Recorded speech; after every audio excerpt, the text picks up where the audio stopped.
Mr. Cool, sa pangalan pa lang, boat right. It's right for Gilas. Oo naman. Oo, Oo nga, boat oo. na nga, right pa. Hindi, Oo sa nga, akin, oo. kidding aside pare, kidding aside. Pare naman, alam mo naman sa akin, ang import is ilang percent, siguro ilang percent naman yung 20%. Kaya malaking bagay yung chemistry sa akin eh.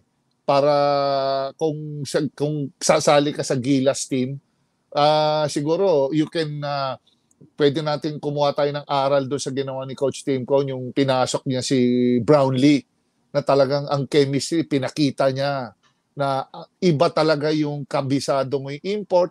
Kahit kalaban mo, at least alam mo ang mannerism, alam mo yung style of play. Kahit sabi mo kalaban ko nyari si Brownlee, nakakalaban kita, at least more or less kapado mo paano maglaro eh. Yan, mas matagal mong nakakalaban kahit kakontra mo or kakampi mo, mas kumbaga sa tinginan na alam mo na kung anong moment ang bawat isa.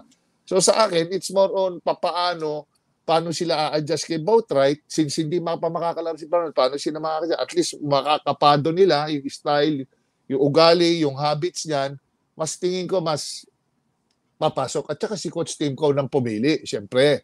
Alam mo si Coach Tim Cone, with this experience, knowledge sa laro at winning guest coach, talagang you'll never go wrong with Coach Tim.